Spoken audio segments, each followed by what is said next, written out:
Ladies and gentleman, ये हैं मलब्बन साहब। इस कहानी के मेन कैरेक्टर। उम्र 32 साल, पैशन बॉडी बनाना, मैरिटल स्टेटस मैरिड। इनके 2 बच्चे हैं जो इन्हें जान से भी ज्यादा अजीज हैं। Oh sorry sir, my mistake. अजीज है। अरे पापा आ गए आप? आपको बोला था कि मेरी मेकअप किट लेकर आइएगा। डोंट टेल मी कि आप फिर भूल गए।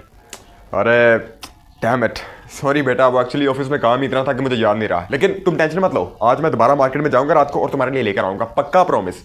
पापा आपने कल भी यही बोला था, आप आज भी यही बोल रहे हैं। आपको पता नहीं है ये कि स्पॉइल्ड क्रीचर जो आप स्क्रीन पर देख रहे हैं, ये अनका है, मलब्बन साहब की छोटी बेटी।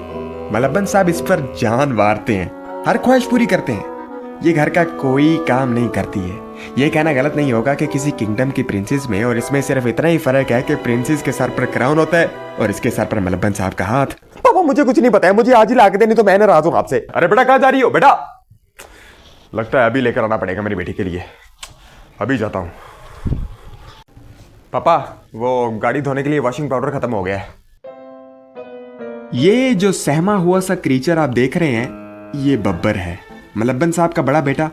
वैसे तो नाम बब्बर है, लेकिन हर वक्त भीगी बिल्ली बना रहता है, क्योंकि मलब्बन साहब इस पर जान वारने के नहीं, इसकी जान निकालने के बहाने ढूंढते रहते हैं। 12वीं में 5 बार फेल होने के बाद अब घर के सारे काम यही करता है। ये कहना गलत नहीं होगा कि इसमें और घर के नौकर में सिर्फ इतना ही फर्क है कि नौकर को सैलरी मिलती है और इसको 3 वक्त का खाना और पड़े रहने के लिए घर का एक कोना। पहले तेरी एजुकेशन पर किया, अब क्या चाहता है कि तेरे वॉशिंग पाउडर पर भी अपना पैसा वेस्ट करूं मैं? ऐसा तो बिल्कुल नहीं होने वाला है। गाड़ी तो चमकती हुई चाहिए मुझे। वॉशिंग पाउडर खत्म हो गया तो थूक से गाड़ी चमकाना।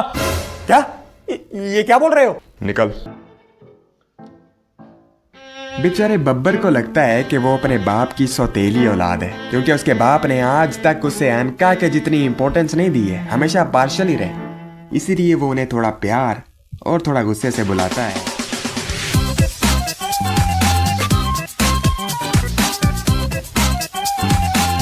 अरे जी वकील साहब, मैं आपकी बात समझ रहा हूँ, लेकिन आप भी तो मेरी बात समझे ना। वो प्लॉट मुझे किसी भी कीमत पर चाहिए। अरे पापा मेरी बात सुने जरा। चलें वकील साहब, मैं आपको बाद में कॉल करता हूँ। मेरी बेटी मेरे पास आ गई है, इसकी बात ज्यादा इंपॉर्टेंट है मेरे लिए। ओके। क्या हुआ बेटा? वो पापा मुझे 5,000 रुपए चाहिए थे अर्जेंटली। मेरी दोस्त की बर्थडे पार्टी पे जाना है मुझे।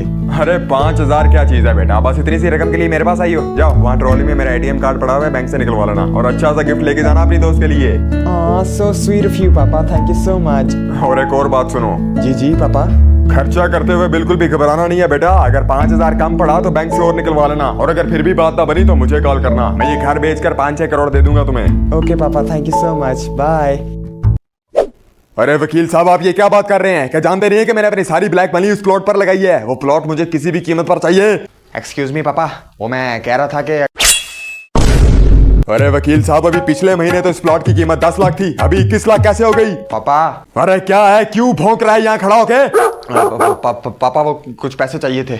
वकील साहब जरा होल्ड कीजिएगा, घर का नौकर पैसे मांगने आया है। 2 कौड़ी के नौकर, तेरी इतनी जरूरत के मेरे सामने आकर प्रॉपर्टी में अपना हिस्सा मांगे? बोल, कितने पैसे चाहिए तुझे हमेशा के लिए मेरा घर छोड़ने के लिए? अरे पापा ये क्या बोल रहे हो? मैं घर नहीं छोड़ रहा हूँ, बस 300 रुपया चाहिए मुझे। अरे नालायक, कभी चल मेरे साथ, तुझे दिखाऊं अपने दोस्तों के बेटे। कोई 10,000 कमा रहा है दिन का, कोई 10 लाख कमा रहा है 1 महीने का, और एक मेरा बेटा है कि अपना बेटा कहते हुए शर्म आती है मुझे। अब तक मेरे टुकड़ों पर पल रहा है। अब मेरी किस्मत खराब है तो मैं क्या कर सकता हूँ? अरे बेशरम, जब मैं तेरी उम्र का था ना तो मेहनत करके अपने पूरे गांव को पालता था। हाँ तो जहाँ पूरे गांव को पालते थे वहां मुझे भी पाल दो, आपका क्या जाता है? चुप कर, बिल्कुल ही बेशर्म हो गया तू। जा नहीं देता तुझे मैं 300 रुपया। लिखवा किसी पुलिस स्टेशन में रिपोर्ट, खटखटा किसी अदालत का दरवाजा। पापा प्लीज, क्यों इतना ड्रामेटिक हो रहे हो? रूल सिंपल है, अपना कमा और अपना खा। मैं सारी उम्र बिठा कर नहीं खिला सकता, बल्कि मेरे पास इससे भी अच्छा आइडिया है। तू रुक जरा। हेलो वकील साहब, प्रॉपर्टी के कागज तैयार करो। प्रॉपर्टी में हिस्सा देने लगे मुझे पापा? प्रॉपर्टी से बेदखल करूंगा तुझे। क्या? ये क्या कर रहे हो पापा? तो और क्या करूं? अब तक अपनी मनहूस शक्ल लेकर खड़ा है मेरे सामने। मैं जा रहा हूँ। गुस्सा क्यों कर रहे हो आप? जा रहा हूँ पापा, नहीं चाहिए मुझे 300, जा रहा हूँ मैं। बड़ा आया, 300 रुपया लेगा। हाँ वकील साहब, कुछ नहीं, वो बस घर के नौकर, आपको बताइए कैसे होते हैं। अरे बेटा कमाल करती हो, मैं तुम्हें पूरे घर में ढूंढता फिर रहा हूँ और तुम यहाँ बैठी हो। जी पापा मैं तो यही हूँ, वो बस सीजन देख रही हूँ थोड़ा सा। ओ अच्छा अच्छा, चलो अच्छी बात है अच्छी बात है। तो कोई खाने के लिए कोई स्नैक्स वगैरह भिजवाऊं तुम्हारे? नहीं नहीं पापा, अगर चाहिए हुआ तो बताऊंगी आपको। अच्छा चलो फिर ठीक है, मैं बाहर बैठा हूँ, अगर कुछ चाहिए हो तो बता देना मुझे, ठीक है? अरे ये क्या बेटा, तुम तो छींक रही हो, क्या तबीयत खराब है?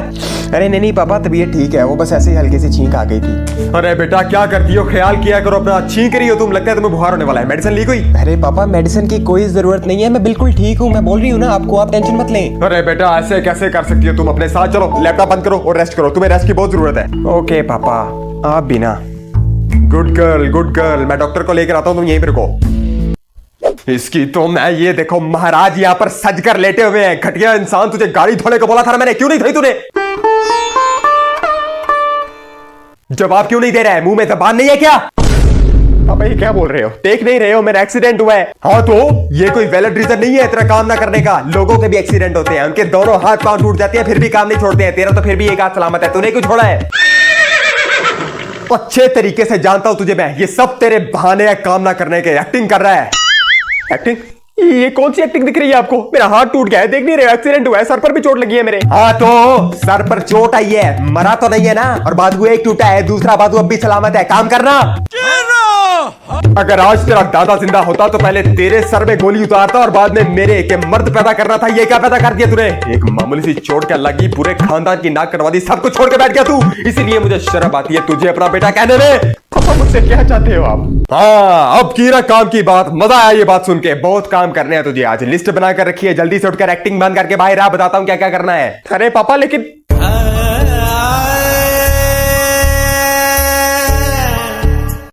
अरे बेटा कहाँ चली गई हो? आधा घंटा हो गया तुम्हें घर से गए हुए, बाबा का दिल नहीं लग रहा है तुम्हारे बगैर। कहाँ चली गई तुम? वापस कब आओगी? अरे पापा अभी तो मैं पहुंची हूँ अपनी फ्रेंड के घर, अभी तो मैं दरवाजे पर खड़ी हूँ, अंदर भी नहीं गई हूँ अभी।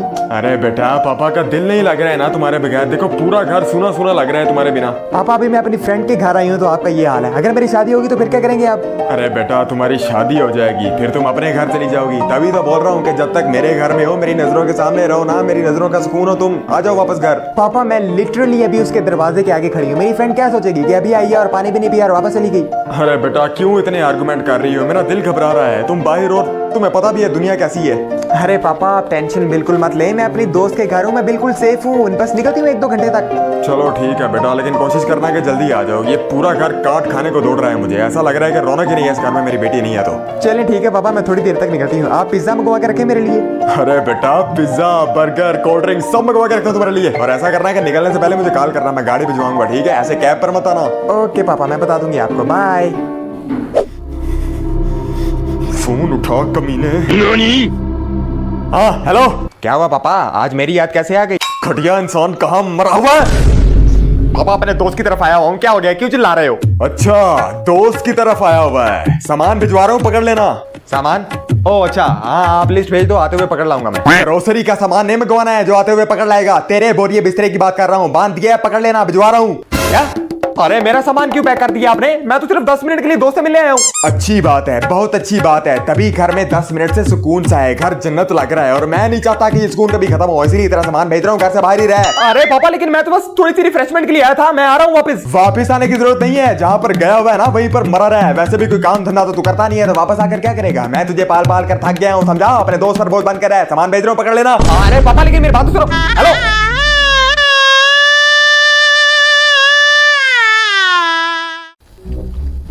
और पापा आपको पता है लास्ट टाइम यूनिवर्सिटी में जो मॉक एग्जाम हुआ है उसमें मैंने टॉप किया है पूरी क्लास में। अरे वाह बेटा वाह, तुमने तो मेरा नाम हमेशा रोशन किया है। I am so proud of you. जी जी पापा, और हमेशा करती भी रहूंगी। अरे बेटा कोई बात नहीं, परेशान मत हो, ऐसे गलती से हो जाता है, कोई बात नहीं है। सॉरी पापा, वो टूट गया है, मैं उठा देती हूँ। अरे बेटा कोई बात नहीं है, तुम सॉरी क्यों बोल रही हो? टूटने वाली चीज थी, टूट गई, और तुम मत उठाओ, मैं उठवा देता हूँ, शीशा लग जाएगा तुम्हारे हाथ में। सीरियसली? ओके पापा, थैंक यू सो मच। हाँ और ये ऐसी छोटी मोटी चीजें टूटने पर परेशान मत हुआ करो। जो घर के काम करने को बोला था वो कर दिए क्या? जी पापा, वो तो सुबह के कर दिए। और जो रकम पटवारी साहब को देने को बोली थी वो दे दी क्या? पापा वो पटवारी साहब तो मुझे याद आया कि वाह वाह घटिया इंसान, वाह। मैं कहता हूँ तोड़ दे, सब कुछ तोड़ डाल, इस घर की ईंट से ईंट बजा दे, हर चीज तोड़ दे यहाँ की। अरे पापा ये स्टील का चम्मच है, सिर्फ गिरा है, टूटा नहीं है। बाप को गुस्सा दिखाने के लिए उसके घर की चीजें तोड़ रहा है। अरे पापा ऐसा कुछ नहीं है। तोड़ दे, मैं कहता हूँ वो वॉशिंग मशीन पड़ी है वो भी तोड़ दे, ये अंदर कमरे में एलईडी लगी है उसे भी तोड़ डाल, नीचे कमरे में एसी लगा है उसको भी तोड़ दे, इस घर को तबाह करके रख दे, सुकून आ जाएगा तुझे। आप क्या बोल रहे हो, जज्बाती हो रहे हो आप। बाप के पैसों से खरीदी हुई चीजें है ना, इसीलिए ऐसे उठा उठा के फेंक रहा है। जिस दिन अपने पैसों से खरीदेगा ना उस दिन पता चलेगा तुझे। पापा जानबूझकर नहीं किया है मैंने, गलती से गिरा है। मुझसे भी तू गलती से ही पैदा हो गया है। बड़ा आया गलती से गिर गया है, वो देख चम्मच भी टूट गया है, और जा तूने फेंका है वहां इतना बड़ा गड्ढा पड़ गया फर्श में, देख वहां, इधर मेरी तरफ देख, वहां क्या देख रहा है। अरे पापा आपने तो बोला देखने को, और ये गड्ढा कहाँ हुआ है, मुझे क्यों नहीं दिख रहा है। तेरे लिए मैं प्लास्टिक के बर्तन बनवाता हूँ जो तू यूज करे, क्योंकि ये बर्तन यूज करने के तू लायक नहीं है। बस मैं सोच ही रहा था कि अभी आप कुछ ऐसा ही डायलॉग मारोगे। और आज के बाद तू इस घर के अंदर नहीं, बाहर गेट पर बैठकर खाना खाएगा। अरे पापा ऐसे कैसे बाहर गेट पर बैठ के खाना खाऊंगा मैं। बस तो अब इससे पहले कि मैं तुझे उसी गड्ढे में गाड़ दूं जो तूने चम्मच फेंक कर बनाया है, निकल यहां से, गाड़ी धो जाकर निकल यहां से। आप हमेशा से मेरे साथ ऐसे ही सलूक करते आए हो पापा, कभी इनका जितनी इंपॉर्टेंस नहीं दी आपने मुझे, हमेशा पार्शल ही रहे आप, कभी मुझसे प्यार नहीं किया आपने। पता नहीं ऐसी भी क्या गलती कर दी है मैंने, मुझे तो लगता है कि मैं ही अडॉप्टेड हूँ। हाँ ठीक है निकल यहां से। बड़ा आया अनका की बराबरी करेगा तू। प्यार मैं इससे बराबरी करता हूँ, लेकिन वो क्या है कि इसे थोड़ा खींच कर रखना पड़ता है, क्योंकि कल को अगर मुझे रोड पर ले आया तो जल्दी अच्छे से गाड़ी धो, आ रहा हूं मैं।